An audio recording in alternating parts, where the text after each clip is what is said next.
What's up, I'm B and welcome to my channel. Today we are taking a walk down memory lane in honor of Rachel Hollis's recent appearance on a podcast called The Skinny Confidential. In the episode, Rachel discusses Toiletgate, everything leading up to it, how she processed through it, and kind of what her thoughts and attitude were around people's reactions and how she could essentially come back from that. However, if you listen to the podcast episode and you have seen the live stream that caused this whole thing to go down, you know that Rachel's attempting to essentially rewrite history.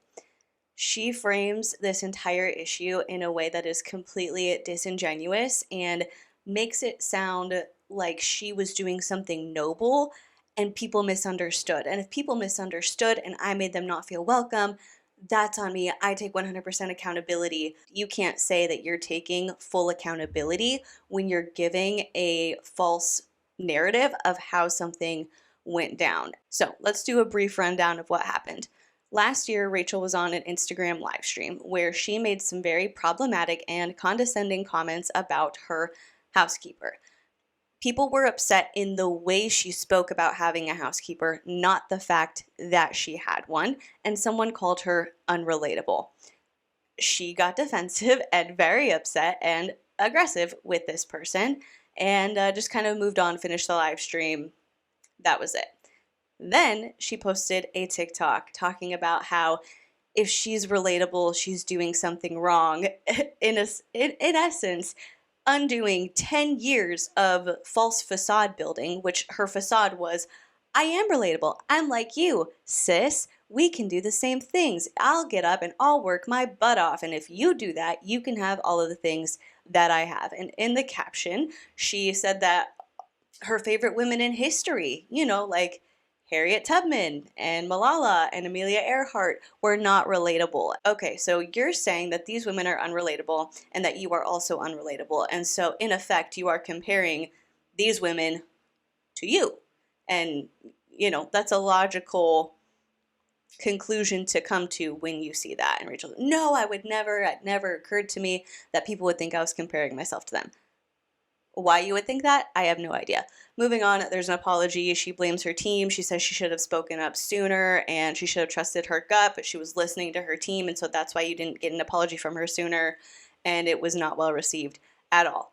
Lots of people called her out for this. Lots of people just said, you handled this entire situation so wrong, and people really were getting on her about it. People were not letting their foot off the gas because I think this was kind of a breaking point. There had been a lot of things Rachel had done prior to this that were problematic or kind of shady or made you look at her a little bit sideways, but she still had a lot of loyal followers who were willing to look past those things. But with this, it was kind of like the straw that broke the camel's back, and I honestly feel like her social media presence has not been the same since. Now, when that whole thing went down, I did a live stream where I included a clip of her live stream as well as the TikTok. And so for anybody who wasn't there, didn't see it happen in real time, I'm going to put those two clips right here. And then after, we are going to listen to the Skinny Confidential section about her cancellation together. I missed you guys too. Everyone's saying you missed me. I appreciate it. I miss you too. You convinced me to hire a house cleaner. Yes, hire a house cleaner. The only reason to not have a house cleaner is because you can't afford it yet. And notice I said yet. But if you can afford a house cleaner and you don't have a house cleaner, what are you doing? Unless you like it. Do you like scrubbing your toilet? I don't like scrubbing my toilet. Look, I want to do the things that only I can do. This is the key to success. Okay, I'm going to pause it real quick.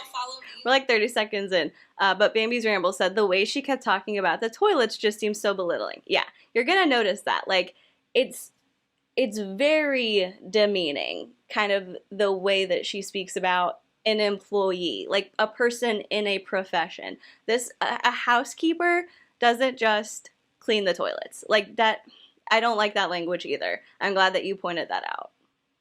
I've got dreamers, I've got entrepreneurs, I know who's in my community. You want to know how you get ahead, you want to know how you can be the most productive and the most effective, do the things that only you can do. Can someone, like, could I do the dishes? Yes. Can I scrub the toilet? Absolutely. Can someone else also, so that I can spend my time doing this live stream, writing a book, recording a podcast, which is the stuff that only I can do? Yes. So that's what we do. My girl comes twice a week. My girl. Like, I don't like that language either. She's the most delightful human ever. We love her. And she, you know, makes sure that, like, mold doesn't grow on the dishes in the sink. Thank you. Thank you, Sherry. We appreciate you. Does that make sense? Like, either someone is calling you selfish, or you feel selfish because, like, there's someone else involved and you're like, oh, I shouldn't take this time to go on my run. I shouldn't take this time to go to the gym. How dare I want to go get a massage? How dare I want to, like, take a nap? Because that's selfish, right? So, like, I'm going to comment on this. I usually don't see these, but I'm going to do it. Here it comes. I assume that you're saying privilege AF about having a housekeeper? Hell yeah, it is. It absolutely is. And I'm super aware of that. I grew up with no money, and I clean my house forever. And it is a privilege to have someone who can come in and do that, but I also worked my ass off to get to the place where I could afford that in my life. And I chose that really early on. Like, I will sacrifice other things in my life to have help with that. It is a privilege, but when you add the words... Okay, so she's gonna glitch out here for a minute. But the point I want to talk about is I was wondering why it kind of, I don't want to say triggered, but triggered such a strong response in Rachel. And the fact that she said she worked her butt off to get to a place where she can afford that. Audrey's reading my mind and said, you married into wealth. And I kind of wonder if maybe it is so kind of triggering to her to get called privilege, and that's why she responds, because she doesn't want her success to be hinged upon the fact that she married a man who worked in the entertainment industry and could provide the funding for her to pursue her passions. Rachel is a hard worker. Like, I'm not going to say that she's not. She does a lot of stuff. Some of it is plagiarism, which is not that hard to do, but she has her hands in a lot of different pots. She works a lot, is what I'll say. She puts a lot of time into her projects. And so I think she would have been successful either way. Marrying Dave, not marrying Dave. She would have found a way to get where she wants to go. But you can't say that the reason that you have all that you have in this specific instance is because you worked so hard. A lot of it has to do with Dave. And while we're on the topic of Dave, let's not forget that there is something fishy about the way that their relationship started, because he was almost 30 and she was 19 and came from a small sheltered background. Dave's not off the hook. Dave's not like some saint who provided her everything and caused her no harm. But in this specific conversation, let's talk about how she got to where she is. Because somebody else provided the funding to hire a nanny and foot the bill for her to pursue her passion. And really exciting about the world is that when someone else has something that maybe you wish you had, it doesn't mean that you can't have it. Does that make sense? See, I think when people see someone who have a thing that they want, their reaction is like, screw you. Because if you have that thing, it's a reminder that I don't. And the way I tend to think is if someone has something, I'm like, oh my gosh, that's so cool. I can't wait for the day when someone will do that for me. Right? It's pausing. I don't know why. Right? You won't get into it all crazy, but this is a good piece. Like, this is a good piece. Just because someone else has something doesn't mean that you can't have it. And I think that's something that's talked about quite a lot if you're involved in consuming content from the personal development community or like manifestation, energetic stuff like that. It's like, don't look at people with jealousy. You know, if somebody has something that you want, you say like, oh my gosh, that's so great that they got that or that they achieved that. And if it's possible for them, it's possible for me. So I just got to figure out a way to make it happen. So I don't think that's necessarily a bad thing that she said, but I think she's saying it, it's hard because she cut out, but I think she thinks that that person is jealous as opposed to just saying, wow, that sounds really privileged, and calling her out on her privilege. look, you get to control the mindset that you have about anything in life. You get to control your mindset. So you can see something and see it as an example of what you do not have in your life. You can look at it and see scarcity. You can be like, I want to work to the place where I get to have that thing too. Or you could be like, that's never going to be something I aspire to spend money on. Do you, girl? But I'm so confused by this culture that we have created of like, oh, someone has something, let me crap all over it. Let me attack that thing.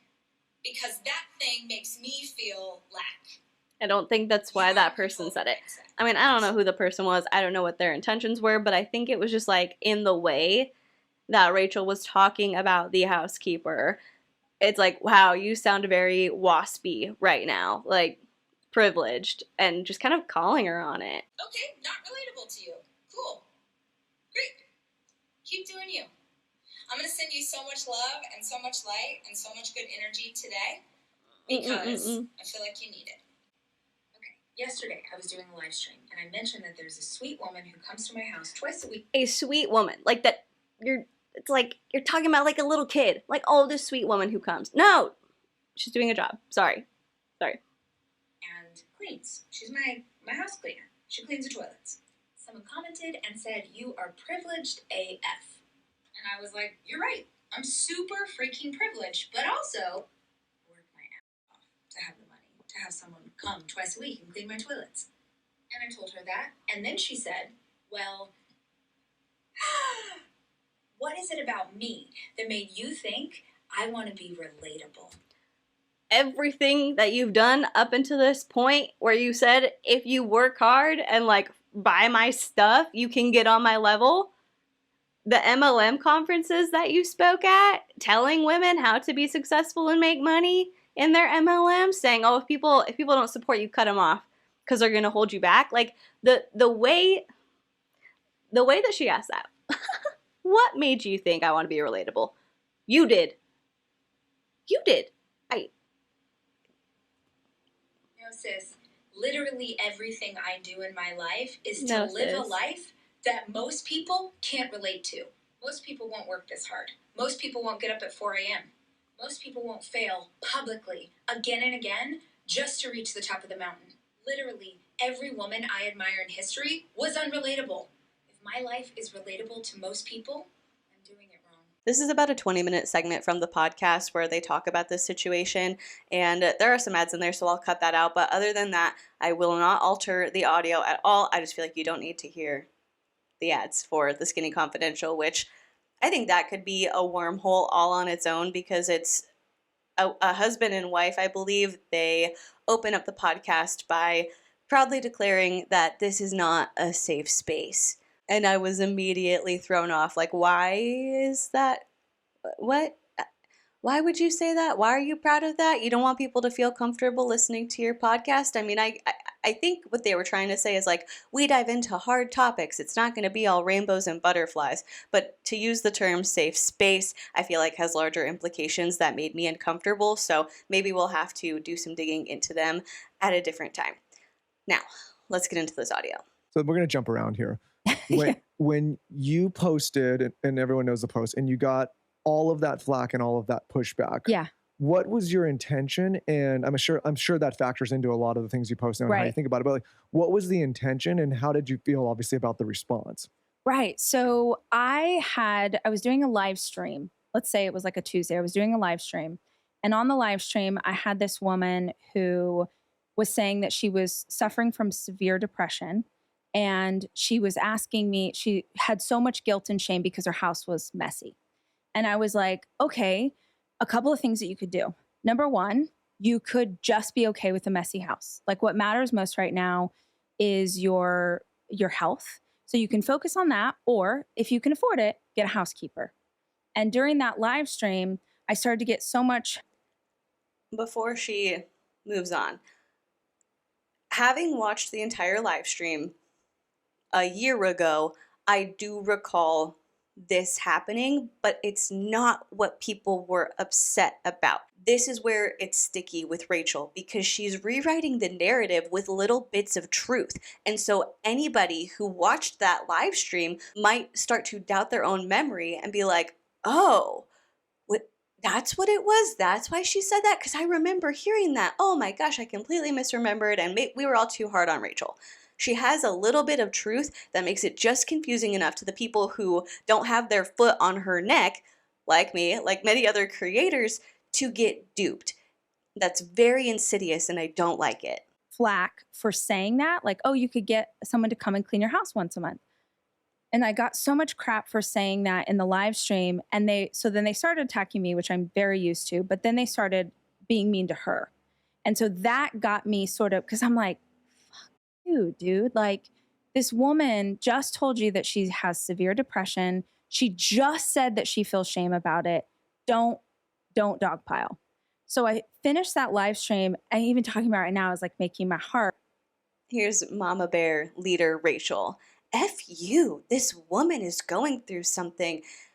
It's so disingenuous because that's literally not what people were upset about, and she knew it. She, in that moment, because the podcast hosts are going to try and give her an out. They're going to offer her up an explanation that she takes full force, but it's not true, and Rachel knows that, but she's going to posture herself as somebody who's just so compassionate and empathetic towards this woman. And how dare you guys come after her for being depressed, and me suggesting that if she wanted somebody to help out, she could hire that person. Not how it happened at all. And I finished that live stream, I just kept thinking about that, because when they were saying, they were like, you're so unrelatable, I think. And I was like, I just sat with that for days or 24 hours or something. And I was like, wait, why would I want to be relatable? Like, everything I've done in my life, trying to write a book, trying to have a podcast, all of this stuff is me trying to step outside of a narrative. So I thought, and I'm not the only one who feels like that. So I wanted to make a video about that, and I had TikTok. And so I was like, oh, this is what we're doing on TikTok right now, is making these videos. This is the definition of privilege, is that it never, ever. Oh, why would I want to be relatable? See how she has this like light tone in the way that she's saying it? Oh, well, why would I want to be relatable? That's, I'm stepping out of the narrative that women so often have to shoehorn themselves into, that so many women are just not meeting their potential because they're following this narrative. And I don't want to be like that. I want to live a fulfilled life. Why would I want to be relatable? Cut to the anger and aggression in that TikTok. Well, you're unrelatable. What is it about me that made you think I want to be relatable? No, sis, literally everything I do in my life is to live a life that most people can't relate to. How it would be taken. Do you also think that you were so distracted with everything that's going on? You've got kids, what you were going through with your husband. Yeah. The book, it's like so 1,000,000% much that like maybe you like weren't even you mentioned privilege, but you weren't even thinking the ramifications. No. And so my best friend said something so great. She's like, there's a big difference between your intention and your impact. Your intention was like, oh, I want to speak to other people like me and maybe inspire, whatever. But your impact is what you have to take responsibility for. And I like the amount of therapy, coaching, processing, books, what has happened because of that experience. I am a different human because of the experience. It would be strange if you weren't. Right. But I don't think you are, because if you were truly a different human, you would come on here and you would fully own what happened. You wouldn't try to rewrite the history. And as I'm looking at the picture from that they used, I mean, this is really cute, honestly. I like the picture. I like the pink background with the orange hat. Love it. But I'm also looking at our hair and I'm wondering if I need to go full brunette again. But seriously, sincerely, if she were, Siri just popped up. If she were sincerely a different person, she would come on here and say, I spoke in a way that was degrading to a person who I value very highly, and people rightfully got upset. And instead of taking the time to reflect, I lashed out and then I doubled down And that wasn't okay because I wasn't trying to understand where people were coming from. I just took it as a personal attack and I lashed out. And now I've learned and I understand what they were saying. You know, she would come on here and be able to fully process and admit the reality of what happened, which she's not doing. But I think what's really interesting is that the internet wanted, I don't know how to say this, like they wanted me to, it's like a math teacher saying, show your work. So they wanted, show us what you're doing. Tell us about, which to me felt like it's performative. You know, those when people mess up or a celebrity says something or whatever, and then they get on the internet and they're like, look at me. I was waiting for you to do a song like We Are the World. Right. They're like, look at me doing the work, or here's the stack of books that I'm reading. And I thought for me to actually do something to really change and understand how I made a mistake and not do it again, I have to actually do the work. And that's not something I'm going to show on social media. So let me ask you a really blunt. People didn't want you to show the work in terms of like, oh, post all the books you're reading, like show us your highlights, like let us see everything that's going on behind the scenes. People just want change behavior. And I can't speak for everybody, but from everyone that I have seen, it wasn't like prove to us that you're having conversations that help you learn. It's stop doing these problematic things. Show us through your actions how you have changed, how you have learned, because all we have seen so far is the fact that you are exactly the same. Honest question. Do you feel like the punishment fit the crime? Meaning like, everyone's aware of the comment and what you did and what you said and all that, but do you feel the way you got dragged was appropriate? I feel like cancel culture today is, if cancel culture was actually about caring whether or not the person was learning from their mistakes, it would be one thing, but it's not. It's about who can make the comment that gets the most likes or who can say the thing that's the biggest singer. So that sort of circus that happened was crazy and felt crazy to be inside of for me. But I'm not just saying this. If it hadn't been as painful as it was, I wouldn't have done the work that I did, because I never in a million years would never think that I, after being on social media since it started, could have gotten on the internet and said something that made my fan base feel like suddenly this wasn't a safe space. I did that and I have to own it. And yes, so much stress and so many things behind the scenes and all of it that I think kept me from seeing what it was. I get it. But what I never understood ever that saying the names of women. So I had said that, just for anybody who doesn't know, I made this video saying like, I don't want to be relatable. I have someone who cleans my house and I work really hard. And this is what, and in the comments or when I wrote about it, I listed women historically who are unrelatable. Like all of these women who had inspired me. I'm a huge history nerd. So I was just naming women who were my heroes. And I never, ever in my life, it never occurred to me that people would say, you're comparing yourself to Frida Kahlo. You're comparing yourself to Harriet Tubman. And again, that's my privilege that it never occurred to me that people would take it that way. But that was the hardest thing for me to wrap my brain around, because in my head, I was paying honor to women that I admire. It never occurred to me that people would say, you're saying that you worked as hard as fill in the blank historical figure. This is a different scale. Okay. So before he goes on, let's look at this from the outside going inward. Rachel is taking accountability for making anyone in her audience feel as though it wasn't a safe space on her platform, and she was just so ignorant, and she never in a million years would have thought that she would goof up so badly, and people don't care about actually educating people, they just care about cancel culture.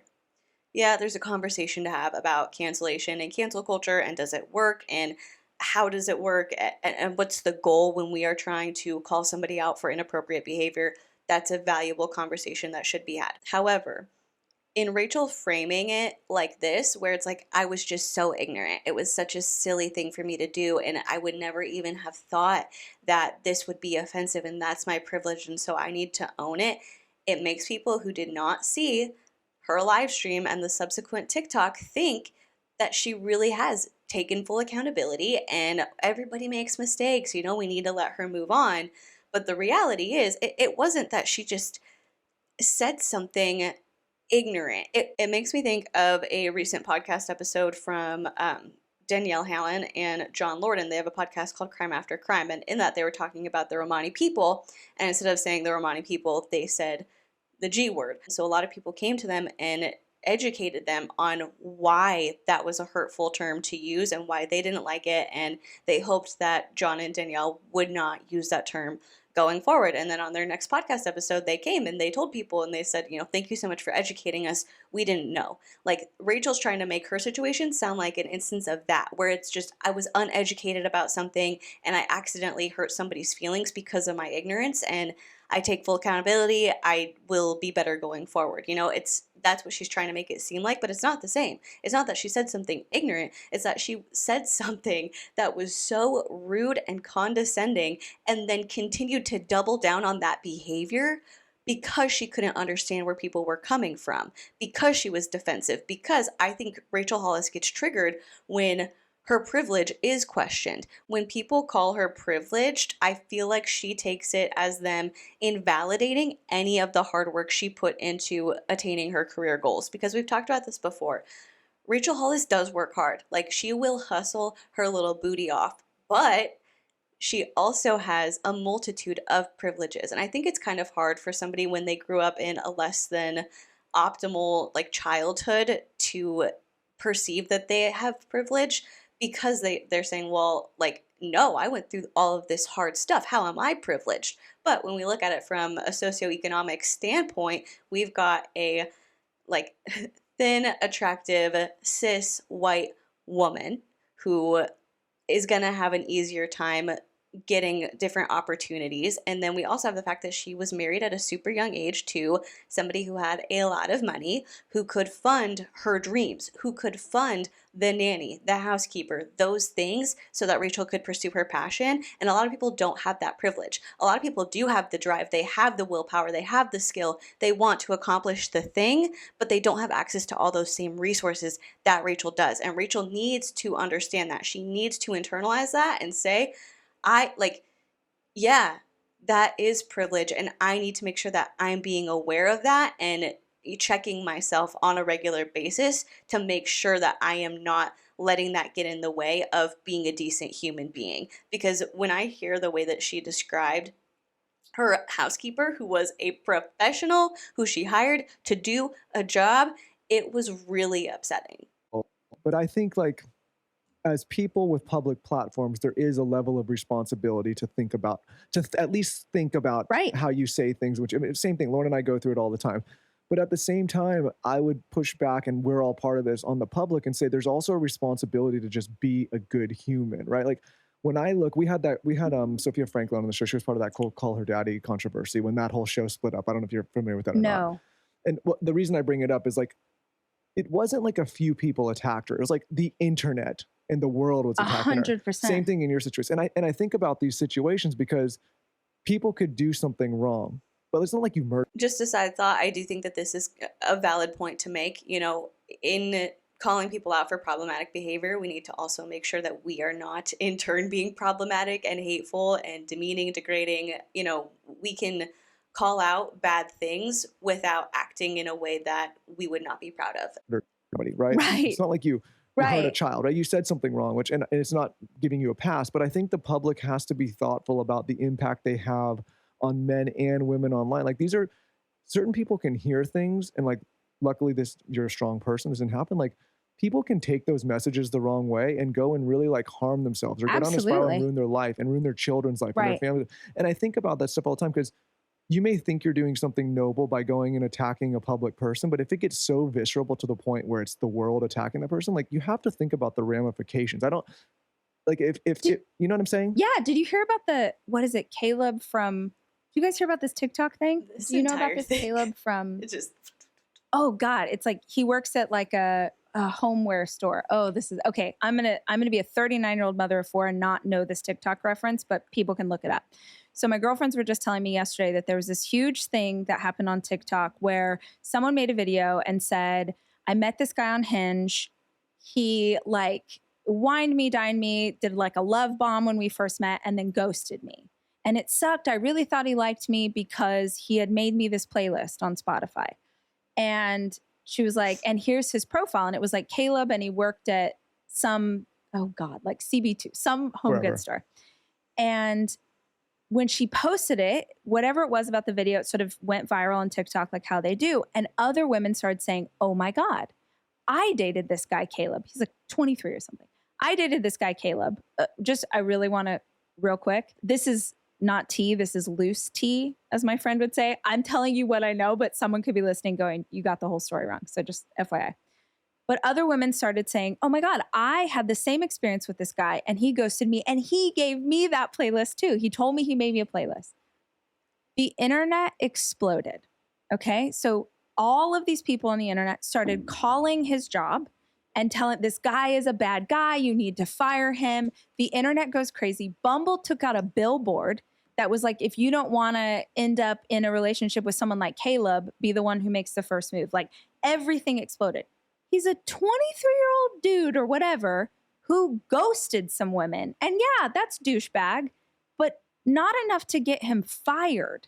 Not enough to like ruin his life. Yes. Yeah. And this is my point in what I'm saying is like, you know, as a public. I don't really know about the West Elm Caleb drama. I saw a little bit of it floating around on Twitter when it happened, but I really do not know that entire situation. However, if that is accurately how it happened, I do think that's a good depiction of what going too far looks like. Calling people's jobs and getting them fired because they are kind of sleazy, in their dating life, that's not cool. But if you know more about the West Elm Caleb situation, feel free to leave it down below and educate me because I don't have a full grasp on what happened with that. You're starting to play judge and jury, but you're not thinking like, we all get so protective of our children. If you heard your children were getting bullied on the playground, you lose it. You get so upset. You're so angry with the school. You're so angry with the kids on the playground. Think about how small that scale is, right? You start piling onto people online. Like at some like, this is going to get to a very dark place, right? What? And again, I'm not excusing people's behavior. I'm just saying, I take full responsibility, like 100%. No, you don't. I take full responsibility because the bottom line is if people felt like I had created a space that wasn't welcoming to them, then I'm going against my core values as a person and as a creator. So I did something wrong and I had to learn from it. But the issue with cancel culture is that I don't feel like most people care whether or not the person who made the mistake is actually learning or growing or evolving. They just want to see what they can do to sort of how far can we take this? And that feels twisted. What was it like the first week after this? And I want you to walk me through from the second that you posted this video to like when you started to realize maybe this is not what I should have posted to a week later, because that's what I always think about when I see a fellow content creator go through something like this. I always think like, do you turn your phone off? Are you in your room in the dark? Like that to me is the first thing my brain goes to, because it's not like you can call a friend who can relate to this at all. You kind of just have to just deal with it yourself. Right. So I posted it. And I don't look at stuff after I post. I just sort of think I'll put it out into the world and it does what it does. And then a couple days later, because it wasn't right away that people freaked out. I was at Six Flags with my kids and my best friend called me. The second people saw that, they had an issue with it. Maybe it took a little bit for it to get back to you. I think they're referring to the TikTok because it said when you posted that video. And she's talking about the caption. And so you're telling me that like for days, nobody had an issue with that? No, it's probably that you just didn't hear about it or you were ignoring it until somebody else reached out and was like, yo, what the heck is going on? And my best friend is a Black woman. And she called me and she was like, ooh, bitch, your white girl's showing. And I was like, what? I literally had no idea what she was talking You about. had no idea. No idea. Nothing. You didn't even like look. You didn't look Nothing. at DMs. Nothing. I didn't know. I had no idea. Nothing. And she was like, I want to check on you. I want to check on you because people are really upset. And I was like, what are you talking about? Because I had no idea. I honestly didn't even know that I was putting something, you know how sometimes you put something out, you're like, this is going to piss people off.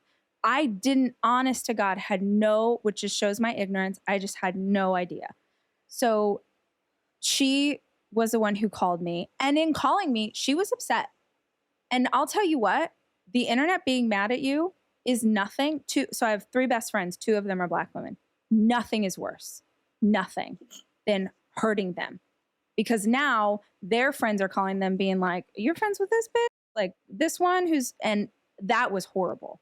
So I'm at the rest of the time that we're at this amusement park, I'm trying to like be mom and be hyped up. And I don't really know the full extent of what's happening. So I got the kids back home. It was the weekend. And I had at the time a PR team. I was working with a PR team because I was doing press. They had helped me after the launch of my last book. And I was like, hey, I don't really know, like, should I take this down? I don't know. I don't really understand, but should I take this down? And they were like, just don't do anything. Don't say anything. Don't comment. Don't. Okay. I think it's great that Rachel's friends feel comfortable coming to her and checking her on these things. But I just kind of wonder how you have 3 best friends, 2 of them happen to be Black women, how having those relationships, those close best friendships with 2 Black women, you are so wrapped up in yourself that you didn't even consider the implication you were making when you wrote that caption. Like, your 2 of your best friends are Black, and it never even crossed your mind that that caption would be problematic. That just reinforces the idea that she is really self-involved and doesn't really have much care or concern for how her actions impact and affect other people. We'll talk about it on Monday. And at this point, it's like, it's been picked up. It's an issue. And so I ended up writing something myself just because I felt like I have to say something about this. And then the internet, I don't remember what I wrote in that, to be totally honest with you. And then that was like, it's not enough. You didn't say I'm sorry in the right way. You didn't say it to the full extent. And don't feel sorry for me for 1 second. But I will tell you that being inside of that, nobody prepares you. Nobody trains you. Nobody knows how to respond to that. I didn't know how to, I was like, oh, I have apologized and I've said, and it was like, you didn't apologize enough, or you didn't apologize to all of us for all the reasons we were offended. And then that felt so overwhelming because I was like, I don't know what to do. And people are so upset. And I just in the middle of like a storm. Are you calling your friends? Are you connecting with your family? Are you just siloed? Are you alone? I'm siloed. If I am going through something hard, I just go into a cave. And I was so embarrassed and I was so ashamed. And I didn't even fully understand at the time what I had done wrong.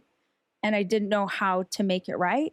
And so how are you going to apologize when you don't understand what you did wrong? First of all. Second of all, apologizing and taking accountability are very different things. Apologies, truly, I mean, I don't think that they mean much. They're literally just saying you're sorry. Taking accountability involves actually assessing what you did and being willing to accept that, like take it in and sit with it and be like, wow, like here's what I did, here's the impact that it had, whether that was intentional or not, hopefully not if you've hurt somebody, and then being able to be reflective and move forward. An apology is just, I'm sorry, but it could be, I'm sorry you were offended. I'm sorry you took it the wrong way. I'm sorry that you chose to misunderstand me. I'm sorry that I didn't address this sooner, but my team told me not to. You blamed your team in the apology. So yeah, of course it's not going to be an effective one. I had to take a little pause to make my latest Brittany Dawn video public, because if you remember, you get access 12 to 24 hours early to all of my pre-recorded videos. So had to make it open for the general public. I hope you guys like that one if you watched it. If not, feel free to watch it after this. Like Monday morning, we had a big, like the full PR team, because it was like, well, now you've really fucked because you apologized, but you didn't apologize right. And I was like, it was one of the craziest experiences of my life. And on that call, I'm sobbing. Like, I'm just so, so embarrassed that my team is having to deal with this. I'm so embarrassed that this PR team is having to deal, like. And you're running a sizable company at this stage, yeah? Yeah. I mean, we still had, like 30, maybe 40 people at that point. How do you even show up for all those people and your kids? That honestly was so grueling, was that it was like, oh, you need to have, the Monday morning meeting, or you need to have the whatever. And it's like, we need to see you strong, and you need to apologize to the staff. And it's just, I'm not saying that it didn't need to happen, but nothing in my life has ever been harder than that week. I will say too, with issues that have arisen over COVID too, when something comes up and people want my immediate response, I am the type of person that I need to go inward and meditate and think and write. And I cannot just react right away. It's just not my personality. Right. I have to wrap my head around what's going on and think of, the proper way to respond eloquently. Like, I just don't want to be so reactive. Yes. Well, taking this issue aside, I think it's one of the biggest problems in this world right now is people are just constantly reactive. They're not thinking. People don't stop and think about any of their actions. Right? It's like verbal. And I'm talking not even about just your issue. I'm talking about any issue. People just quick. You see it on Twitter. Somebody says something. They don't even actually read what somebody said or listen, or they don't even read a book. Like, it's just headline, respond. Right. And I think in that instance, all of this had occurred because I didn't think before I acted. So I was just trying to hold it all and do. You didn't think before you acted, but you made a TikTok that had cuts in it, that you posted, that you wrote a caption out for. What do you mean you didn't think before you acted? Oh, I'm so glad this is almost over. During the time, that whole week, I laid on my couch and I didn't eat. I did drink a lot, and I just cried. I cried and prayed. Are you on your phone? No. So you put. That's a whole other conversation to have, but that is concerning to me. Rachel has a long history of talking about her issues with alcohol and how she has a bad habit of overindulging when she's going through tough times. And so I appreciate that she's being honest about how she drank a lot of alcohol, but it just makes me feel concerned. Like, I don't even know the point in me addressing this other than to say, it makes me concerned for her, and I hope that she has, found other ways of coping when things get tough, because that can get really dangerous really quickly. We've all had a drink after a bad day, or when we're going through a breakup, and, we use different things to cope in different ways because we all have things that are effective for us. And so I'm not judging Rachel for doing that, but alcohol can get really dangerous really fast. And so I do hope that she has learned some healthier coping skills, because that's really scary. You said, I don't want to look at this. I don't want to do I have never seen a single comment to that video. Not one. Did you just delete the video? Eventually. I didn't do it right away because it was like, I don't ever want to make a mistake publicly and then try and cover it up. But eventually, 2 weeks later, I pulled it down because I was like, I don't want this to continue to go on offending people. So I wrote another apology, and then I took the video down when I posted that one. But I was not on my phone. And my two best girlfriends who lived here at the time kept calling, kept reaching out, like, where are you? We know you're in a cave. We know, we're coming. And finally ended up, they have my location on my phone. And they told me later, they tracked me every day because they thought I was just going to go on a road trip and leave town. And eventually just showed up at my house with food. Looking back on this, were you nervous looking back in retrospect about your mental state at that time? Do you look back and think, I was in a really fragile position? Or was this something where you're like, I can see the light at the end of the tunnel. No. I'm going to get through this. No, I could not see light. And I'm the most optimistic person that you've ever met in your life. And I think that's why I wanted to have you on the podcast, because you are I think of you as motivation, and you're constantly like, I feel like your platform is trying to inspire other women. For you to feel like that, to me, is very a human side of you. It was, yeah. I have lost my older brother to suicide. I found him. I've now lost a child. I lost a baby actually the day that I was supposed to come and do this podcast the first time. Ugh. I had gone for an ultrasound and there was no heartbeat. So that's why I didn't do this with you all the first time. Yeah. But I have gone through the most horrible situations in my life. Nothing was darker than that week, where I have a massive amount of empathy for Rachel for being the one who found her brother after he committed suicide. I can't even imagine. Like, I literally cannot imagine finding anybody in that state. But then when it's somebody that you love so deeply, the impact that must have on you, cannot even imagine.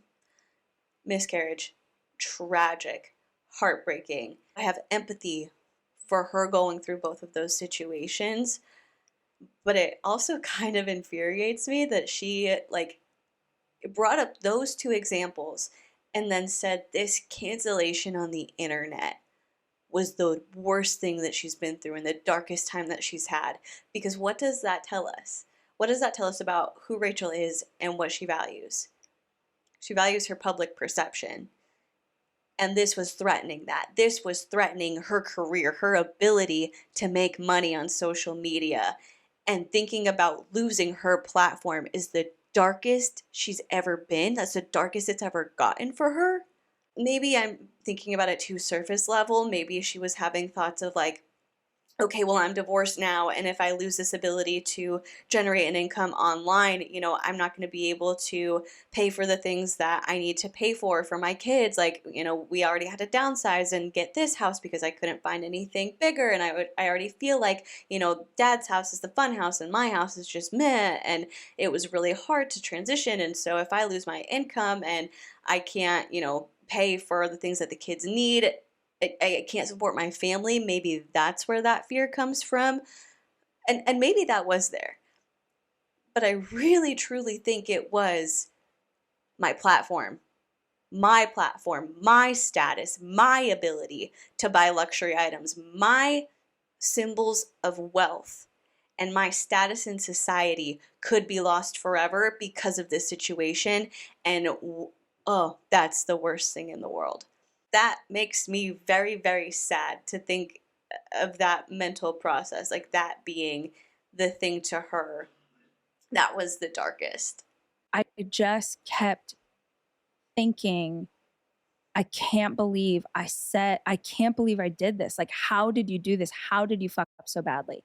I was trained my whole life to be a good girl, and I never offend anybody and never make anybody mad. And I couldn't fathom how I had made a mistake like this. And the idea that so many people were mad at me and that I had hurt so many people, and it just was crazy.